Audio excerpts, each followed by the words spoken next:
Hello friends, good morning. और आज हम विटामिन्स के बारे में पढ़ेंगे कुछ जानकारियाँ। तो देखिए, विटामिन की बात करें तो विटामिन की खोज किसने की थी? विटामिन की खोज की थी हॉपकिंस ने की थी। किसने की थी?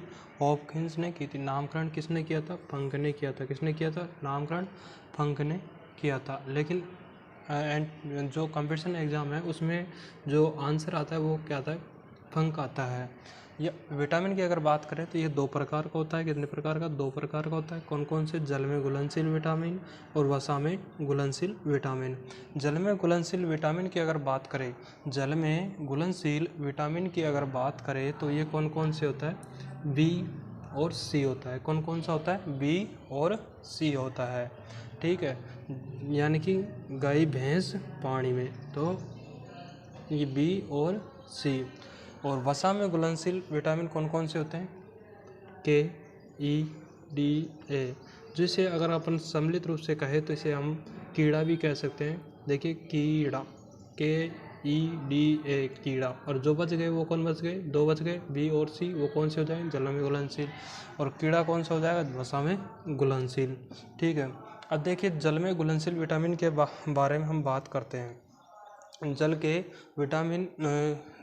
में घुलनशील विटामिन की अगर हम बात करें तो देखिए, विटामिन बी में भी कौन सा देखते हैं? पहला कौन सा? बी वन में अगर इसका रासायनिक नाम की बात करें तो इसके रासायनिक नाम की बात करें तो ये कौन सा आ जाता है? थायमिन आ जाता है। इसका रासायनिक नाम क्या होता है? थायमिन होता है। स्रोत की अगर बात करें किससे प्राप्त होता है बी वन, तो ये मूंगफली, तिल, सूखी मिर्च, अन्न जो मोटे अनाज होते हैं उनसे, दूध, और इससे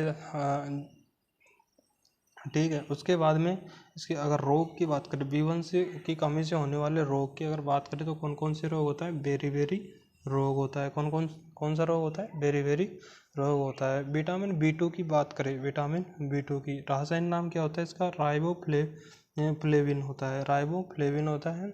अगर स्रोत की किससे प्राप्त होता है? ये खमीर, मांस, दूध, अंडा। किस से प्राप्त होता है? खमीर, मांस, दूध, अंडा, इससे प्राप्त होता है।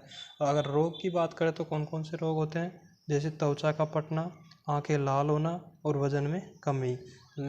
कौन कौन से रोग होते हैं? त्वचा का पटना, आंखें लाल होना, वजन में कमी होना, शरीर के वजन में कमी होना। विटामिन बी थ्री की अगर बात करें, विटामिन बी3 की अगर बात करते हैं तो इसका रासायनिक नाम क्या होता है? नियासिन होता है। स्रोत की अगर बात करें तो कौन कौन से चीज़ों से हमें प्राप्त होता है? ये टमाटर, मूंगफली और गन्ना। किस से प्राप्त होता है? टमाटर, मूंगफली और गन्ने से प्राप्त होता है। रोग कौन कौन से होते हैं? प्लेगरा रोग, यानी कि जो दाद होते हैं, दाद होते हैं वो त्वचा पे जो दाद हो जाते हैं ना, वो इसमें आते हैं प्लेगरा रोग में। 2,4 सिंड्रोम।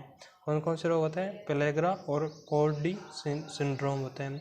विटामिन बी फाइव की अगर बात करें, विटामिन बी5 की अगर बात करें तो इसे पेंटोथेनिक कहा जाता है। इसे क्या कहा जाता है? पेंटोथेनिक कहा जाता है। स्रोत की अगर बात करें तो स्रोत कौन कौन से हैं, मतलब कौन कौन सी चीज़ों से हमें प्राप्त होता है? अंकुरित गेहूँ, बादाम, पत्तेदार सब्जियाँ, इनसे हमें प्राप्त होता है। और रोग की अगर बात करें तो कौन कौन से रोग होते हैं? शरीर की ग्रोथ रेट में क्या हो जाती है? कमी हो जाती है। और त्वचा रोग हो जाता है। और एनीमिया रोग होता है, यानी कि खून की कमी हो जाती है। देखिए, आप लोगों को समझ में आ गया होगा, आशा करता हूँ। और आगे जो बचे हुए विटामिन है वो हम आगे अगली वीडियो में कंटिन्यू करेंगे, क्योंकि स्पेस कम था तो इस वजह से इतना ही आ पाए। ठीक है।